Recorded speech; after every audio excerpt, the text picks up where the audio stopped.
All right, guys, talking about 21 most influential fragrances today. This is a video in multiple parts that I will do, and it's kind of a short take on some of the deep dive videos that I've been doing that are much more longer form. They're also not edited. Here we've got an edited video. It's a shorter video. And if you're curious to learn about some very influential fragrances, this is the video you'll tune into. And then of course there will be multiple in a series, and I'll have a playlist of all of the videos so you can watch them back to back. And we've got 21 fragrances here dating back to the early 1900s and going all the way to the 2010s. And we're stopping at the 2010s. Maybe the next video will have something a little more modern, like from the 2020s. But I've got a great list of fragrances here. Women's fragrances, mostly men's fragrances, and some unisex offerings as well. Now let me know what you consider some of the most influential fragrances for you. Add a comment below. Let's get started with the list. We're going to the house of Chanel, and it's number 5. Chanel number 5, definitely a very influential fragrance. Launched in 1921. Ernest Beau, I believe, is the perfumer here. It's Aldehydes in kind of an abstract bouquet of florals, and it's made an impact as perfume as art for the mainstream. So every luxury floral fragrance owes something to this fragrance, I think, personally. And it's been a very influential fragrance. It's over 100 years old, and it introduced aldehydes to the world of perfumery. I think this is the first time aldehydes was really used, and it's a very, very important fragrance, I think, for the history of perfumery. Now, I know a lot of folks, when they put their nose on this fragrance, they go, it smells like grandma, it smells old and tired. I really don't have that kind of an association with fragrances. Yes, there's fragrances that are really old. They launched a long time ago, like this one, but they were very important when they launched, and they're still important today, because if we didn't have these fragrances, we wouldn't have some of the fragrances we have today. I mean, the technology has advanced with creating fragrances, and of course we have a lot of synthetic notes nowadays. And we have to look back at some of the fragrances that launched over 100 years ago to really appreciate what's been being released these days. I am not the biggest fan of Chanel number 5 myself, but I do appreciate the smell. It smells like something I've put my nose on, not just once, but 100 times, if not 1,000 times, because I smell aldehydes in a lot of fragrances. And whenever I smell aldehydes, I always think back to Chanel number 5 and how important it is to the world of perfumery. So this is the earliest fragrance I'm talking about here. It's Chanel number 5. Let me know if it's an influential fragrance for you. Let me know how important it is for you. If you're younger, do you appreciate it or do you hate it? Add a comment below. Now, more important than Chanel number 5, I consider Guerlain's Shalimar even further important and much more influential. When I look at Chanel number 5 and its flankers, and I look at Guerlain Shalimar and its flankers, it's night and day difference between how many flankers that have been made of Shalimar and Chanel number 5. I think that this is the first amber fragrance. It's from the Art Deco era, and at the time it's considered an Oriental, and it created the amber Oriental category, and it introduced fragrances later on that became very important, like Habit Rouge, Opium, and a lot of the modern ambers, which I don't have Habit Rouge here, but I have Opium. And to me, this, again, for me, more important than Chanel number 5, I really appreciate Shalimar, especially since we just celebrated 100 years of Shalimar last year. Still waiting to put my video up of my appreciation for the fragrance with some quotes from Delphine Jelk. Stay tuned for that. But this is a very important fragrance for me, not only because it's important to a lot of people, but for me, I consider it one of the best genres in fragrances. And if we didn't have this, I probably wouldn't appreciate fragrances like this, because this, like I said, created the amber, the Oriental category, and it tends to be one of my favorite styles of fragrances because I absolutely love them. The ambers, the resins, the vanilla, the balsamic notes, the spices. This actually combined, you know, fresh notes like bergamot, vanilla, even leather, and again, considered one of the best fragrances. And it comes in one of the most gorgeous bottles, I think. It's a very Art Deco bottle. I mean, you've got a very minimalistic bottle with Chanel No. 5 and more Art Deco with Shalimar. But both of them are very important, I think.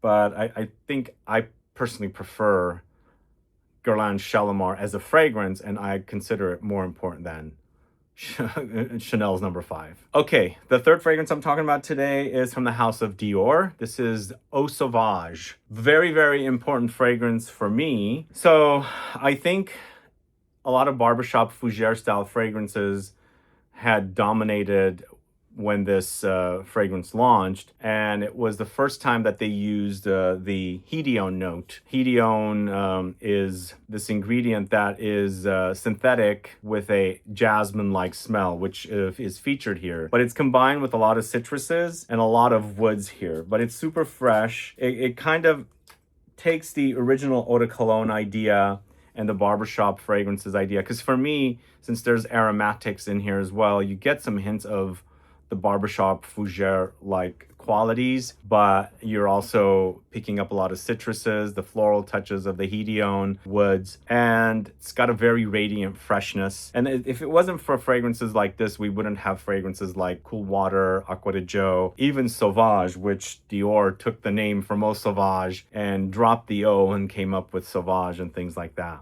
But I consider it a very important fragrance for me. I absolutely love the way it smells. I like the combination of the fresh citruses, very invigorating, super clean.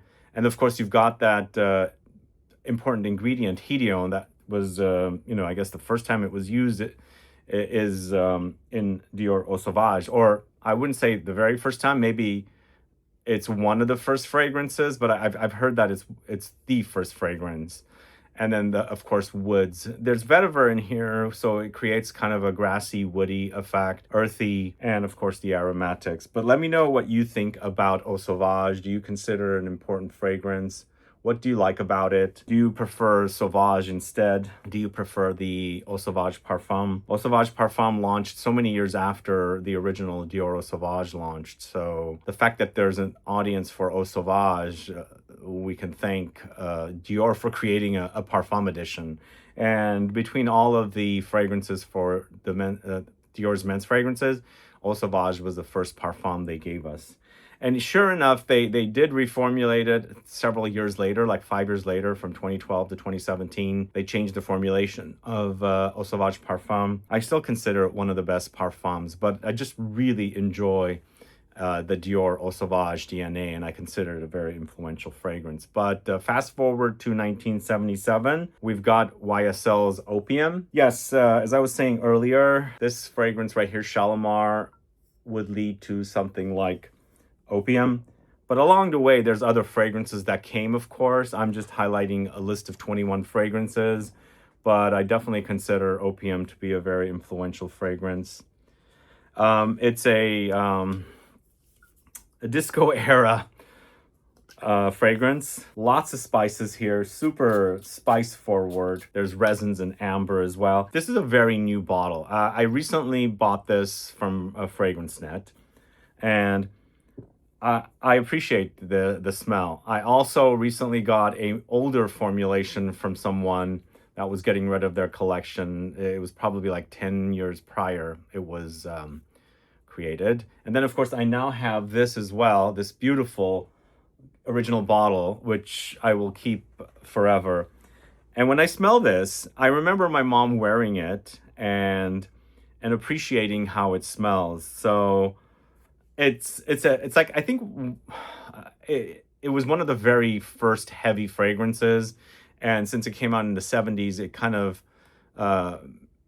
build a bridge towards even further heavier fragrances. And of course, you know, fragrances like Obsession for the ladies, Poison, those 80s powerhouse scents. And I feel like this is one of the first. It's super, super spicy, very, very amber forward, very ambery, resinous, and sweet and spicy for sure. And again, super intense and a disco era classic, I think. What do you guys think of Opium? Of course, there's Black Opium now that launched in 2015, I believe. I haven't really been too into that line. There's a few that I enjoy, but I guess it was time for, you know, YSL to update Opium and create something a bit more modern. But yeah, this does smell a bit old school, but I really, really appreciate what it is, and definitely one of the most iconic fragrances and influential fragrances. Let me know your thoughts on Opium from the house of YSL. Let's fast forward to the year 1981 with another YSL fragrance. This time it's Kouros for the guys. Hyper masculine 80s men's fragrance, and combining the animalics, the honey, the musk. This fragrance made animalics very popular. Dirty, it normalized it, you know? Dirty animalic masculinity, which kind of led to fragrances like Antaeus, Lapidus, Ted Lapidus, Lapidus pour Homme, the like powerhouse fougères that came after it. Super iconic bottle as well. Everybody was wearing this in the early to mid 80s. I think it was a staple for guys and men to have something super powerful like that.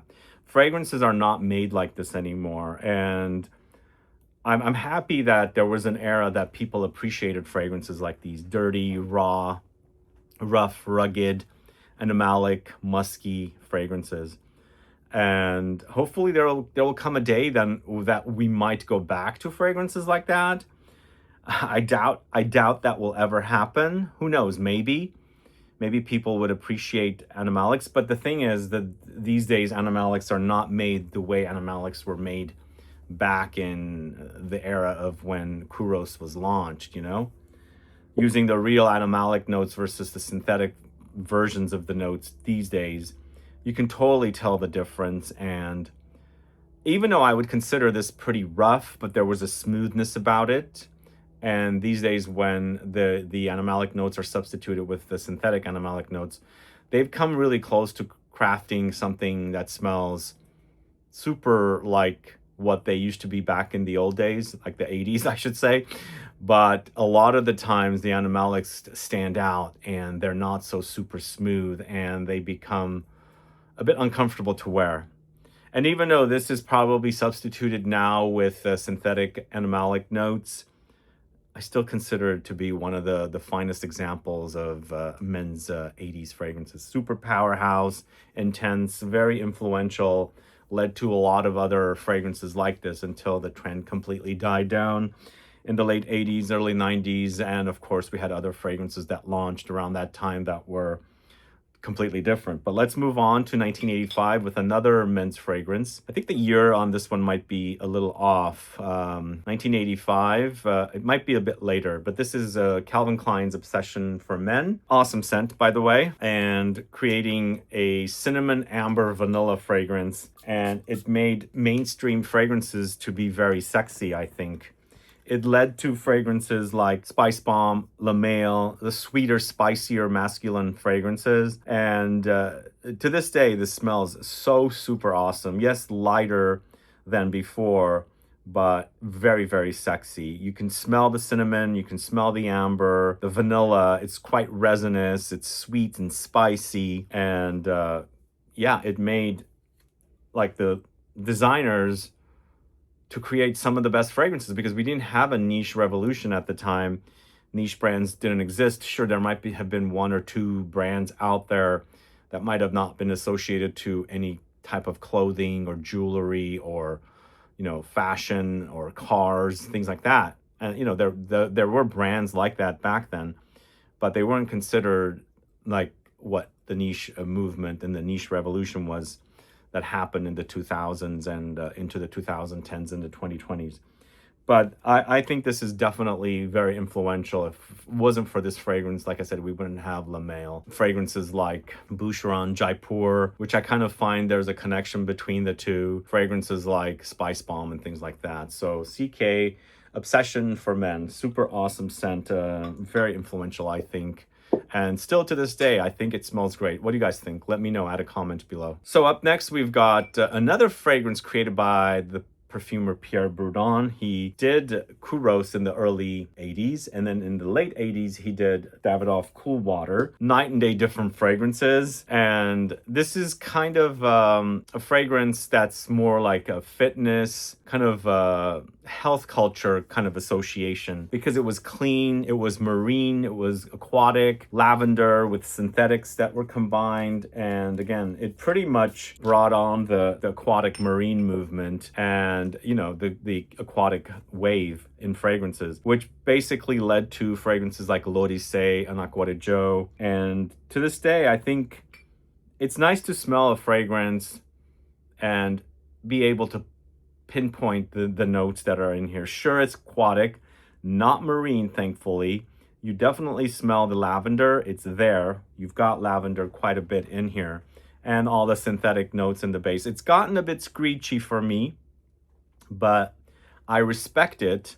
I didn't wear it personally in the 80s. I wore Aspen, which was very similar. But I do respect it, because if it wasn't for fragrances like this, we wouldn't have L'Odyssée, Aquatic, and all of the fragrances that came after it that were considered aquatic, aromatic, marine fragrances. And thankfully, this is also not marine, because in the marine movement, there was the overuse of cologne. But I think cologne was used here. Maybe it's been removed. I'm not 100% sure what kind of notes that are present, but I thought that cologne was introduced with Cool Water. I could be wrong, though. Maybe it was with something like Aquatic. But again, a very influential fragrance. Let me know your thoughts on it.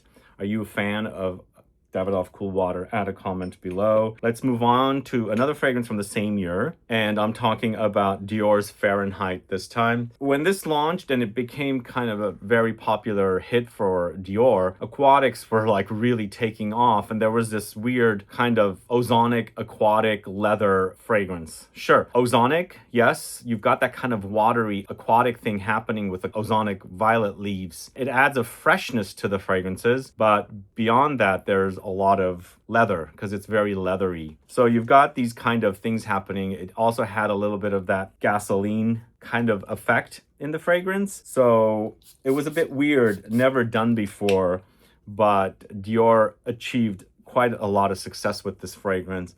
And I think to this day, it's still going strong, even though the fragrance itself has been neutered, it's been watered down. But when I first put my nose on this fragrance, I remember being a bit challenged with it.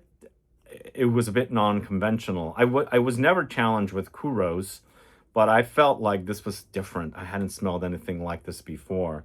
There was also a bit of a red hot effect happening with it, just like the color, because the name is Fahrenheit. It had a red hot effect. I think that red hot effect is kind of gone now, but quite a very like an artistic take on a masculine fragrance, that sometimes you have to try something that you think might not be successful or catch on, and of course it caught on and it became very, very successful. There have been a lot of flankers of Fahrenheit. By the time I got really into fragrances, which was in the 2000s, I mean, I was always into fragrances towards the 90s, into the 90s, all the way to the 2000s. But sometimes I wouldn't go back and buy another fragrance. And I completely missed a lot of the flankers that came. But I do appreciate the fact that there is a Fahrenheit Perfume, which is awesome. The Absolute is also great. Sadly, I only have like a quarter of a bottle. It was Fahrenheit combined with oud, an oud accord. But I do appreciate Fahrenheit. I think it's definitely one of the best that's created and totally influential.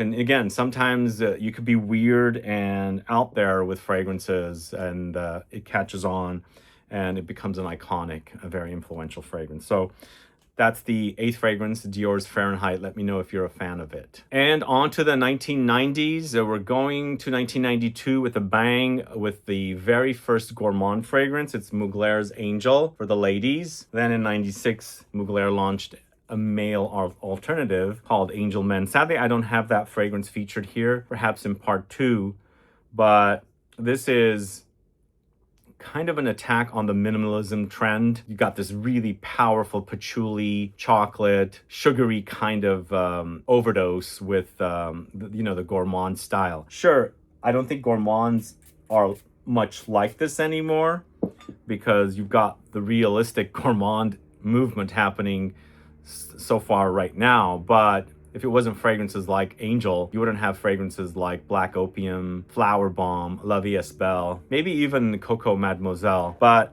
what I like about this one, it's so powerful with the sillage and the projection. And for me to smell this over and over again in the mid 90s, because I think by the time this caught on, it was definitely the mid 90s, like 95, 96. It was when I was going to art school, film school, studying film, and I worked in a retail establishment and processing film. Like, that doesn't happen anymore, right? No. So it was like a photo lab. So I was processing a lot of film, photos, and that chemicals that they use to process them. So your nose would be adjusted to the chemicals, and there's a lady waiting at the front wearing Angel. So you go from that smell to that smell. It became so addicting smelling it over and over again, and really, really appreciating this fragrance. Plus it had patchouli. It was my first real experience with patchouli. It just really was super intoxicating. So it invented the Gourmand movement. But again, as I said, Gourmands back then are not like the Gourmands nowadays, but definitely Gourmand touches because it had fruits in it. Of course, the patchouli, there's chocolate, there's sugar. Ethyl maltol, I think, is an ingredient that's used in here, but super big, loud, intense, long-lasting, major projection, super sillage kind of fragrance that to this day, I think it doesn't smell tired. What do you guys think? Angel by Mugler. They keep making flankers. Angel Stellar is quite good. But, I mean, if you look up any database with Mugler's Angel flankers, I mean, they've done probably 100 flankers of this thing. Tons of flankers. Some good, some bad. Sadly, the Elixir that came out a couple years ago, which took the fragrance into a complete other direction, not Angel whatsoever, was a dud. I think they should never have done that fragrance. Just continued with flankers of this one. But can't make decisions for L'Oreal, who owns the brand now. But let's move on to the next fragrance. It's Calvin Klein's CK1 from 1994. So this kind of capitalized on the 90s youth culture, and it was one of the first unisex, well, I wouldn't say it was one of the first unisex fragrances, but it definitely popularized unisex, you know? It's a very clean fragrance. It combines citruses, green tea, and musk. So aromatic, spicy, citrusy, fresh. And again, yeah, unisex, but personally, I think it leans on the masculine side. A fragrance like this is more masculine than feminine, but there's no rules. Wear what you want. If you like a more masculine fragrance, you're a woman, wear it. If you like a more feminine fragrance and you're a guy, totally wear it. But personally, I think as a unisex offering, this definitely does lean more on the masculine side, but it's super fresh. I remember all the ads when this came out. It caught on, and of course, Calvin Klein has made countless flankers of this fragrance as well, very influential. The other thing also, there's a new Perfume. It's a metallic silver bottle. I think the complaint with this one is it's gotten super light. So if you like a metallic take on this fragrance, a bit squeechy, cold, ice cold metallic, look up the flanker of this because it's definitely a lot longer lasting, but there is a slight synthetic quality about it, but that's a given because they've basically taken an old formula from over 30 years ago and made a kind of a parfum concentration of it. But still, I appreciate this fragrance. I think when this launched, it was at the height of Calvin Klein's, height. Like, they were so popular with all the Calvin Klein underwear ads and everything. So and the ads were very, very sexy, and it combined men and women. So I think it was the right fragrance to launch at the right time. And they made major bang bucks on this fragrance.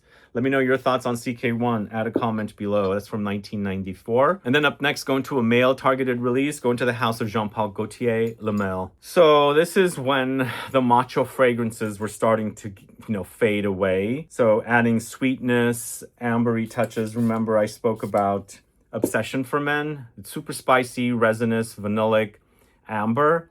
Here, kind of sort of that way, still combining masculine aromatic notes like the mint and the lavender, but they've thrown in a lot of vanilla here. It's super powdery, and it made sweet masculine fragrances cool, It's such a popular offering. I mean, if I meet somebody that's not into fragrances, a man that's not into fragrances, and I talk about fragrances with them, and I ask them what they've worn, 9 out of 10 times they've worn this Le Male fragrance. It's interesting. But yeah, I mean, it launched at a time, the 90s were like, things changed. It was like super masculine in the 80s. Of course, you had Kouros and things like that. And then in the 90s, things started sweetening up, and that's what this is. And eventually this led to fragrances like Ultra Male, modern club scents, because it's definitely something you can wear at a club. It's strong, it's loud, it's sweet, it's spicy. Projection and sillage are there. And definitely very influential here. This is definitely one of the brands that releases flankers galore with their fragrances, like Jean-Paul Gaultier and the parent company Puig, flanker after flanker, non-stop, like 2-3 flankers a year.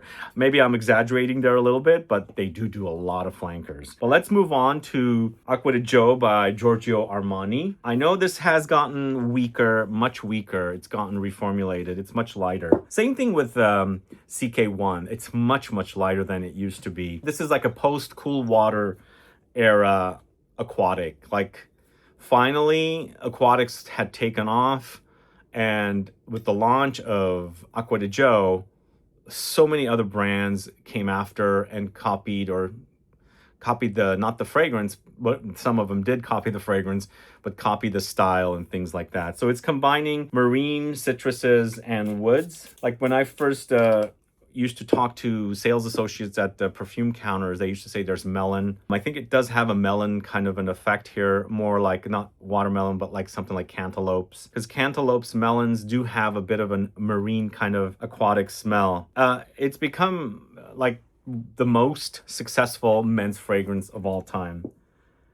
And it's light, it's fresh, kind of perfect for after shower, invigorating fragrance. But when you smell it, you've got the marine, citruses, and woods here. Of course, you've got some fruits and aromatics thrown in as well. I much prefer the Profumo version of this, which sadly is discontinued, but I wore this in 1997. It was a birthday gift to me by my family.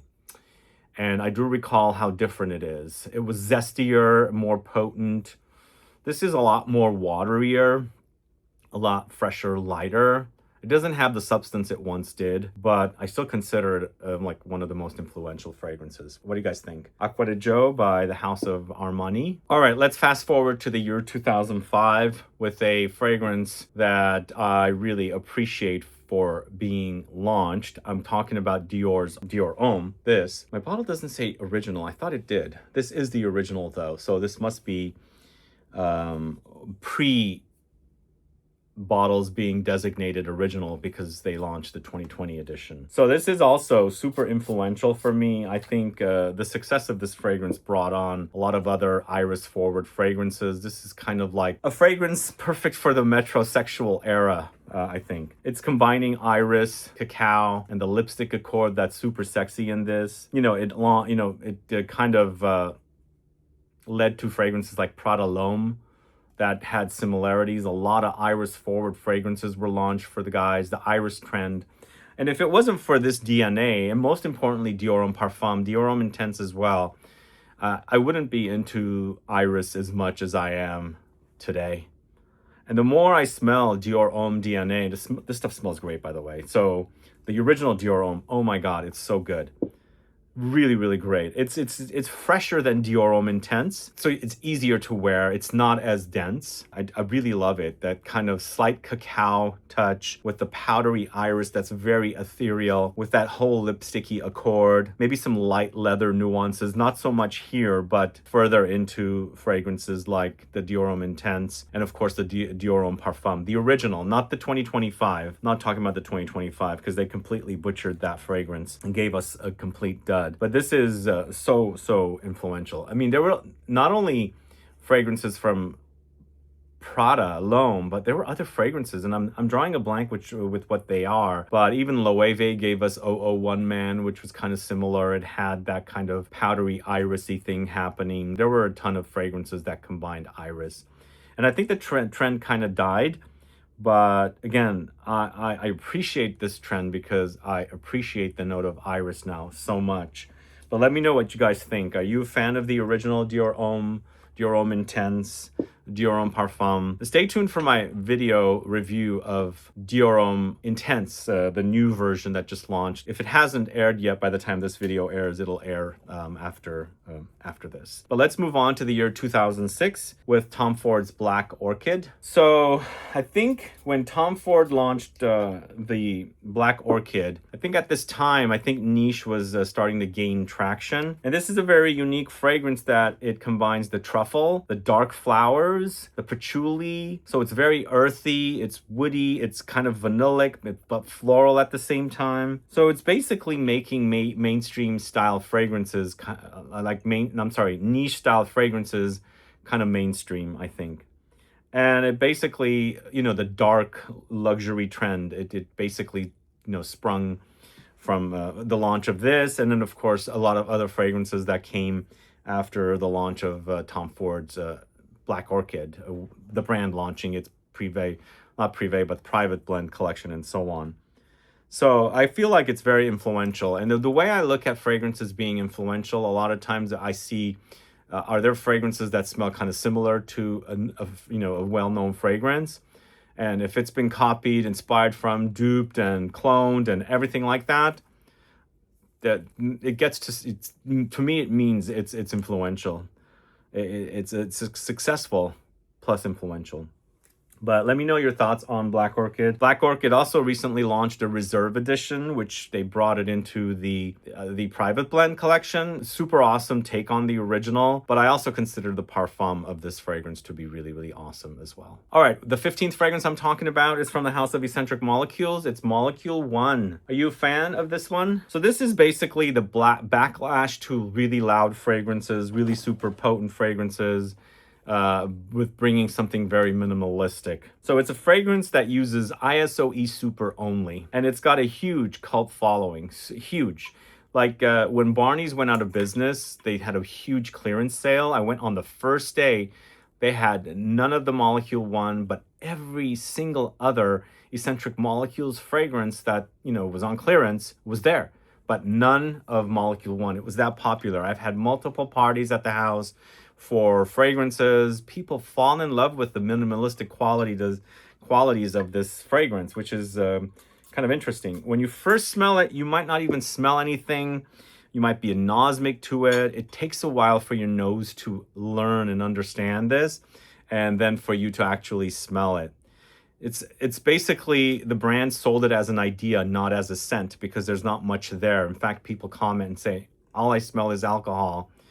So this is the launch of the concept perfumery idea, and it's been so successful. In fact, this is the 100th year anniversary of Molecule 1, Escentric Molecules Molecule 1. It launched in 2006, so we're in 2026.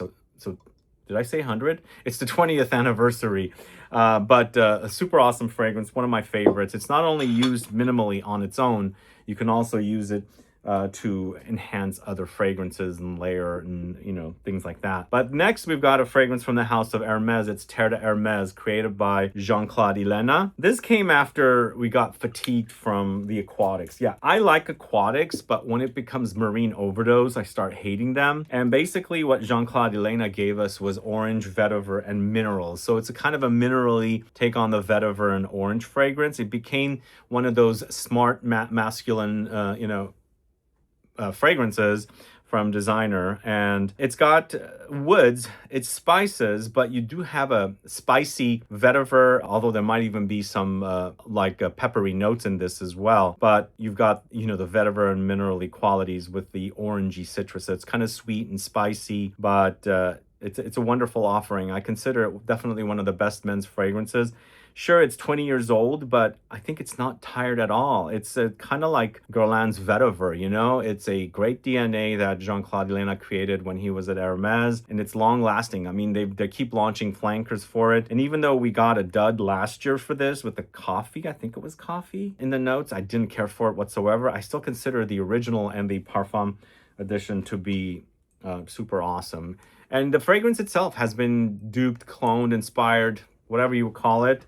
Many have launched since then, and I still consider, like I said, the original and the Parfum to be some of the best men's fragrances out there. If you haven't tried it, please do. All right, heading on to the House of Creed. It's Aventus. Yeah, this is super influential, I think. Super influential. I mean, when I first got into doing videos on YouTube, I mean, there was so much talk about this fragrance.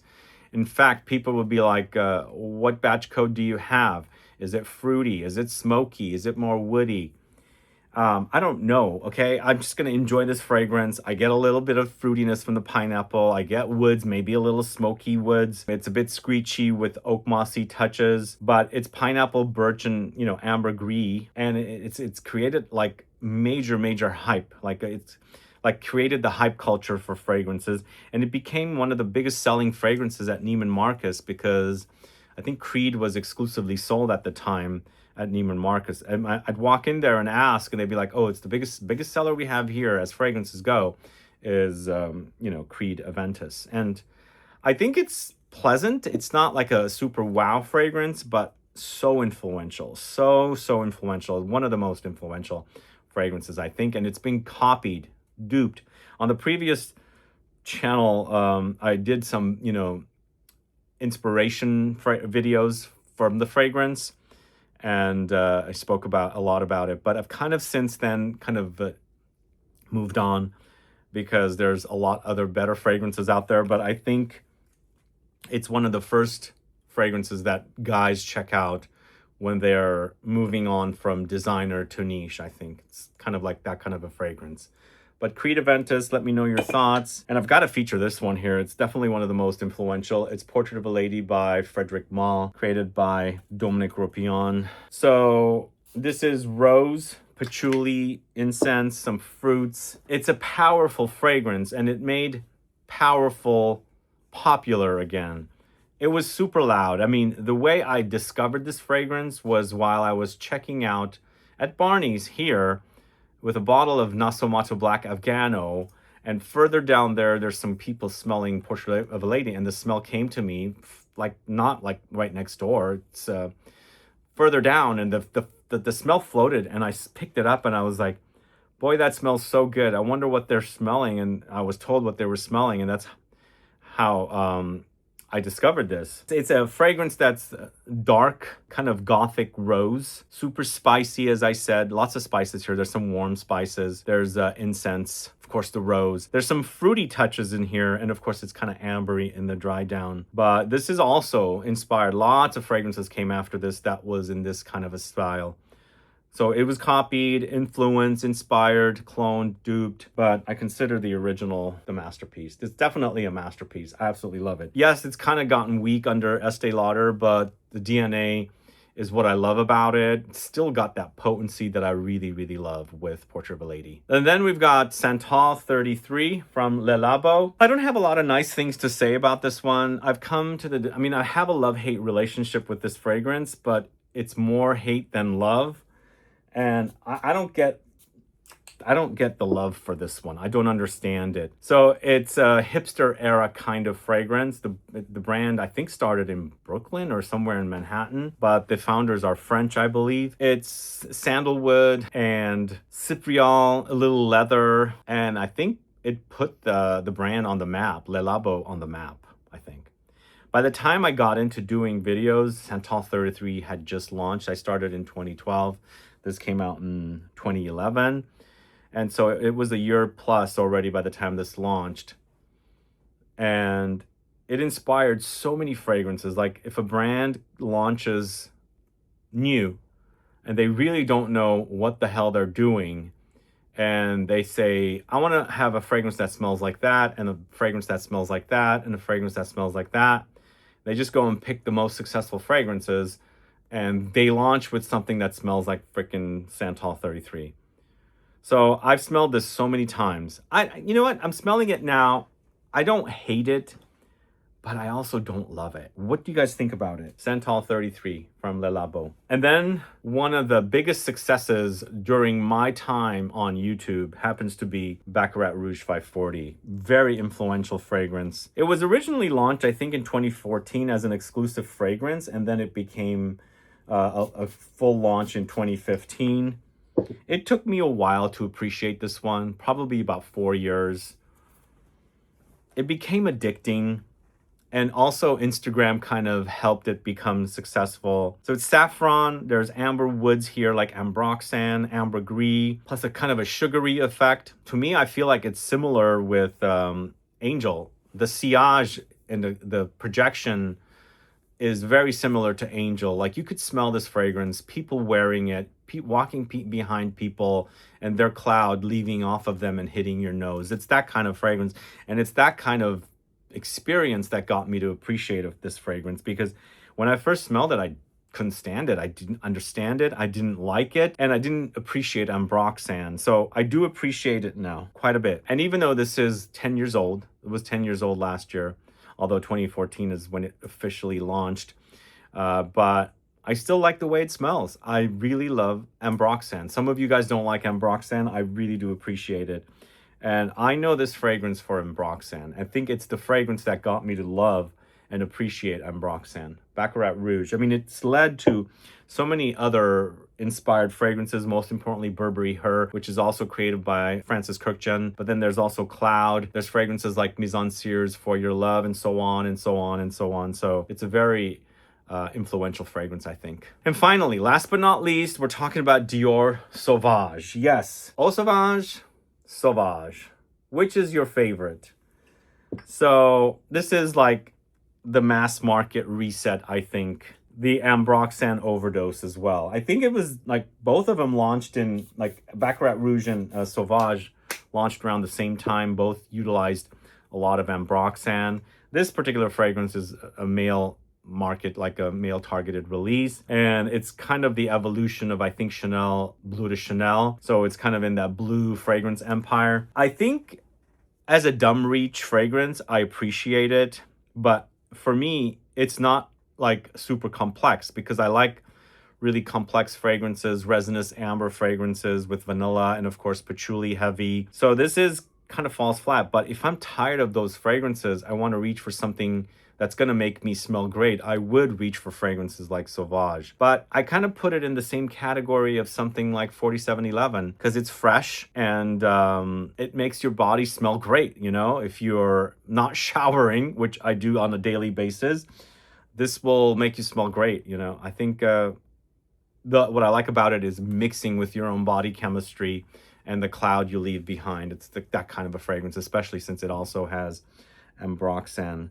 But yeah, I mean, the Blue Revolution had already started with Bleu de Chanel in 2010, but I think this really advanced it, really advanced it with the launch of Sauvage. And I kind of also fit Creed's Aventus in that category, even though it's not necessarily a blue fragrance, but it's all kind of caught up in that whole category. But either way, that's the last fragrance, 21 most influential fragrances, with Dior Sauvage being the last offering here. Let me know your thoughts on a part 2 of this video. Add a comment below. Thanks so much for watching today's video. What do you guys think of these fragrances? Do you consider them influential, or do you consider them not? Do you like these fragrances, or do you hate them? Let me know. What do you want to see in part 2? Do you want to see more classic fragrances or more modern fragrances? And shall we go into the 2020s? Let me know. Add a comment below. And thanks so much for watching today's video, guys. If you have any questions or comments, please list below. Subscribe to the channel if you haven't yet. Click that bell icon so you'll be notified for future videos. And please don't forget to subscribe to my Shorts channel. It's linked in the info box. See you guys later. Bye-bye.